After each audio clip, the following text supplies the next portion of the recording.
আমাদের সমস্ত আইনজীবীর আমাদের জয়। আগামী দিনে আমরা হাইকোর্ট ক্লাবকে যাতে সুষ্ঠুভাবে হাইকোর্টের মর্যাদা রক্ষা করে আমরা হাইকোর্ট ক্লাবকে চালাবো, তার জন্যই মানুষ হাইকোর্টের আইনজীবীরা আমাদেরকে আজকে ভোট দিয়েছে। আর সর্বোপরি আজকের জয় আমরা সংগঠিতভাবে সবাই একভাবে লাফিয়ে পড়ে লড়াই করেছি, তাই জন্য এই যৌথ প্রচেষ্টার প্রত্যেকটা আইনজীবীর জয়। এই বলে আজকে বক্তৃতা না রেখে আজকে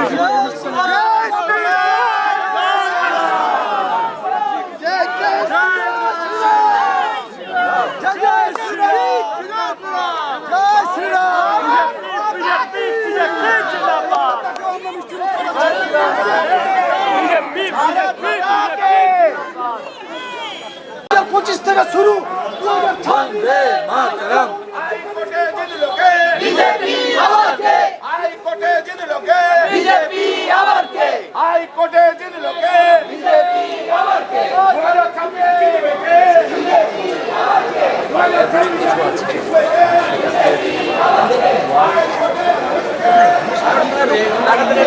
আমরা যা পরিস্থিতি দেখলাম কলকাতা উচ্চ ন্যায়ালয়ের, যা আমরা যেভাবে কলকাতা হাইকোর্টের ক্লাবের নির্বাচন, এটি একটি নজির স্থাপন করে দিয়েছে এবং হাইকোর্টের যারা রয়েছেন তারা একটি নজির স্থাপন করে বাংলার আগামী দিনের একটি পরিস্থিতির কোন দিকে এগোতে চলেছে সেটা হয়তো একটা বার্তা দিয়ে দিলেন। তো সেই জন্য যারা জয়ী তারা আজকে হাইকোর্ট ক্লাব নিয়ে বহু প্রশ্ন উঠেছিল অনেক জায়গায়, তো তারা একটি বার্তা পৌঁছে দিয়েছেন মানুষের কাছে।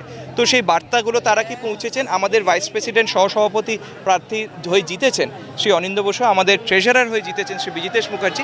আজকে আমরা জানি একটি সমাজের মধ্যে আইনজীবীদেরকে একটি উচ্চগণ্য জায়গায় রাখা হয়, সেই আইনজীবী সমাজ আজকে কিন্তু একটা সদর্থক ভূমিকা নিয়ে একটা কঠিন বার্তা মানুষের কাছে পাঠিয়ে দিয়েছে এবং বাংলার সকলের কাছে পাঠিয়ে দিয়েছেন যে এই বার্তাটি যে অরাজকতা অন্যায়ের বিরুদ্ধে আজকে উকিল সমাজ আজকে যারা রয়েছেন তারা একটি বলে দিয়েছেন যে এই অন্যায়কে আমরা সমর্থন করব না এবং আমরা একটি সঠিক ভাবে যাতে পরিচালনা হয়।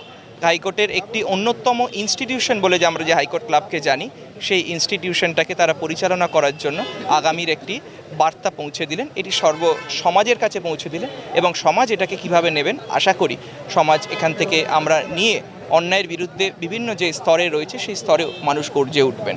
তো সেই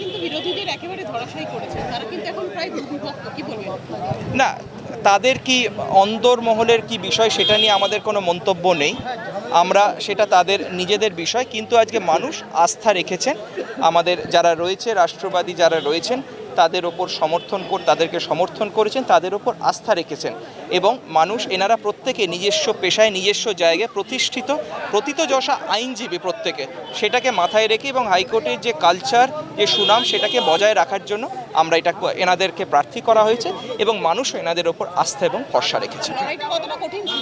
অত্যন্ত কঠিন এবং লড়াইটাকে আজকে আমরা দেখলাম যে পর্যায়ে পৌঁছে গেছিল লড়াইটা, আমরা দেখলাম যে ব্যানার ম্যারাপ টাঙিয়ে অনেকে অনেক কিছু অনেক রকম অর্থ অনেক রকম খরচা করেছেন, কিন্তু আজকে আমাদের যারা প্রার্থী ছিলেন তারা মানুষের কাছে পৌঁছে গেছিলেন এবং মানুষের কাছে গিয়ে মানুষকে যা সুবিচার পাইয়ে দেবেন এবং হাইকোর্ট ক্লাবের যে বিগত এতদিন যে অরাজকতা হয়ে উঠেছে সেই একটি শৃঙ্খলার জায়গায় ফিরিয়ে আনার জন্য মানুষের কাছে তারা পৌঁছেছিলেন এবং মানুষ তাদেরকে সমর্থন করেছেন। আমরা একটি সরকারি ক্ষমতা তাদের যে একটা এত মেম্বার করিয়ে নেওয়া সব কিছুর বিরুদ্ধে লড়াই করে এবং এই প্রার্থীরা অত্যন্ত ভালো প্রার্থী, তারা নিজেদের জায়গায় সুপ্রতিষ্ঠিত ব্যক্তি, তাই জন্য মানুষ তাদের ওপর আস্থা রেখেছেন এবং আমরাও চাই যাতে সব জায়গায় একটা পরিচ্ছন্নভাবে আমরা সব কিছুর ঊর্ধ্বে গিয়ে এই ইনস্টিটিউশনগুলোকে বজায় রাখি এবং ইনস্টিটিউশনগুলোকে এগিয়ে নিয়ে যেতে পারি। এই নির্বাচনে জয়ী হওয়ার জন্য বা এই ফাইটের জন্য বিভিন্ন রকম পন্থা অবলম্বন করা হয়েছে, আর তাতে কিন্তু বিহারের যে গেরুয়া ঝড় সেই ঝড়কে কিন্তু আটকানো যায়নি। আজকে কিন্তু হাইকোর্টের যে চৌহদ্দি হাইকোর্ট চত্বর কিন্তু আজকে গেরুয়া আদি হচ্ছে, গেরুয়া রঙে রাঙা হয়ে গেছে হাইকোর্ট চত্বর। এটা আজকের নয়, বহু দিনের পুরনো লড়াই এবং এই লড়াইতে আজকে সফল হওয়া গেছে মানুষের কাছে। মানুষ বহুদিন হাইকোর্ট বার অ্যাসোসিয়েশনে আমাদের কমিটির অনেকে উঁচু পদ জিতেছিলেন, এবং তার আগেও আমরা বিভিন্ন জায়গায় আমাদের railway claims tribunal, national company law tribunal, city civil court, বহু জায়গায় আমাদের আইনজীবীরা আজকে প্রতিষ্ঠিত হয়েছেন, তারা নির্বাচিত হয়েছেন বিভিন্ন পদে, এবং মানুষ এনাদের দেখেছেন যে এনারা সঠিকভাবে পরিচালনা করতে পারেন। মানুষ আস্থা এবং ভরসা রেখেছেন, এবং আমরা একটি ম্যানিফেস্টো নিয়ে মানুষের কাছে পৌঁছেছিলাম, টিম ম্যানিফেস্টো বলে। তো সেই ম্যানিফেস্টোকে ওপর মানুষ ভরসা রেখেছেন। কি যারা জিতেছেন এত কষ্ট করে, যাদের একদম না খাওয়া বন্ধ এরকম অবস্থা, ঘুম নেই, তাদের কি শুভেচ্ছা দেবেন? না, তাদেরকে আগামী দিনে আমাদের সংগঠনের তরফ থেকে তাদের ওপর অনেক ভরসা এবং আশা রয়েছে, এবং তারা এই ভরসা এবং আশাকে এগিয়ে নিয়ে যাবেন, এটা আমরা বিশ্বাস রাখি। এই জয় উৎসর্গ করলাম আমাদের কনভেনার, আমাদের লিগাল সেলের কনভেনার লোকনাথ চট্টোপাধ্যায় এবং সহস্রাংশু ভট্টাচার্যকে। আর যারা এই 1968 জন যে ভোটার যারা এসছিলেন ভোট দিতে, তাদের পেশেন্স এবং তাদের ধৈর্যকে কুর্নিশ, আমি তাদের কাছে কৃতজ্ঞ এবং ঋণী। জয়ী হয়ে আগামী দিনে কিভাবে ছক করছেন, কিভাবে কাজ করতে চাইবেন? লোকনাথদার নেতৃত্বে এবং সহস্রাংশু ভট্টাচার্যের নেতৃত্বে তারা যেভাবে দিক নির্দেশ করবেন সেই অনুযায়ী আমরা কাজ করব। জয় শ্রী। দেখুন, আনন্দের থেকে বেশি আজকে একটা বড় দায়িত্ব এলো। এই ক্লাবে যা চলছিল সেখান থেকে আমরা পুনরায় আবার ক্লাবকে তার ঐতিহ্যে ফিরিয়ে নেওয়ার চেষ্টা করব, এবং সেই কাজ আজ থেকে শুরু হলো, এটাই আসল কথা। আচ্ছা, কি বলবেন এই যে এটা একটা হাই ভোল্টেজ ম্যাচ, যেমন ইন্ডিয়া পাকিস্তানের যে ম্যাচ হয়, অনেকে বলছেন আইনজীবীরা এর উত্তেজনা তার থেকে অনেক বেশি ছিল, অনেকাংশে বেশি ছিল। কি বলবেন? এখন আপনারা হাসছেন, কিন্তু একটা সময় দেখা যাচ্ছিল মুখে ক্যামেরা রাখলে কেউ কিছু বলতে চাইছেন না, সবাই টেন্স। দেখুন, টেন্স নয়, ব্যাপারটা হলো যে একটা যখন নির্বাচন হয় তখন সবাই সেই দিকেই মানে ফোকাস করে থাকে, সেই ফোকাসটা এরকম উৎসব চলে। মানে নরমালি অ্যাসেম্বলি নির্বাচন যেভাবে হয় সেইভাবে এলইডি এবং সেরকম উত্তেজনা, সমস্ত কিছু যা যা একটা নির্বাচনের ক্ষেত্রে দরকার, সমস্ত ইনগ্রিডিয়েন্ট উপাদান কিন্তু এই নির্বাচনের মধ্যে ছিল। কি বলবেন? দেখুন, যখন লড়তে নেমেছেন একটা নির্বাচনে, তখন সবাই তো সব রকমভাবেই নামে এবং সবভাবে তাদের ভোটারদের কাছে পৌঁছানোর চেষ্টা করে। আমরাও চেষ্টা করেছি, সবাই চেষ্টা করেছে, আমরা একা নই। বিরোধীরা কতটা টাফ ফাইট দিয়েছে? যথেষ্ট দিয়েছে, তাদেরকে অভিনন্দন, তারা প্রচুর লড়েছে। এবং তৃণমূলে কিন্তু দুটো ভাগ হয়ে গেছিল, এটাতে কি তাতে কিছু আপনার সুবিধা হয়েছে কি মনে করেন? দেখুন, এটা আলোচ্য বিষয়, এটা বলা খুব কঠিন যে কতখানি সুবিধা হয়েছে হয়নি, এগুলো এক একটার।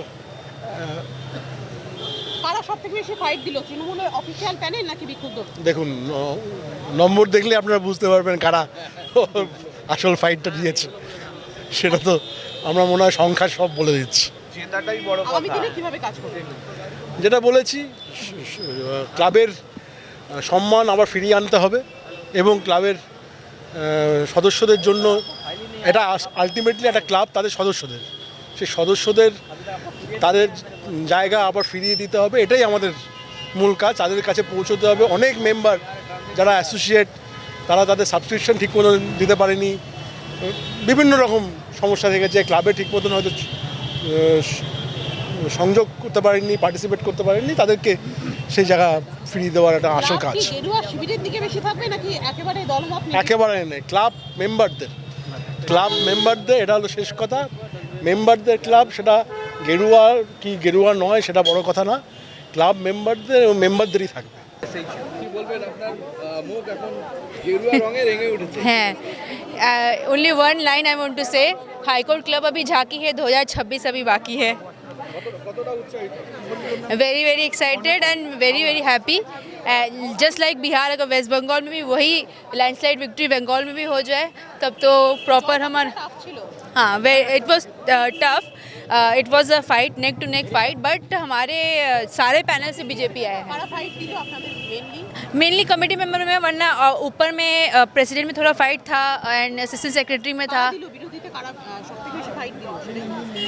कलोल मंडल सर हमारे प्रेसिडेंट है from BJP and Mitaj Ahmed from TMC थे तो वो लोग एक दूसरे में फ़ाइट दिए थे। हमारे साथ प्रतीति दास थे, उन्होंने फ़ाइट दिया। असिस्टेंट सेक्रेटरी में इमरान सिद्दीकी को फ़ाइट दिया है अशोक दास ने। तो इस तरह से फ़ाइट बहुत नेक टू नेक था बट अल्टीमेटली बीजेपी वॉन।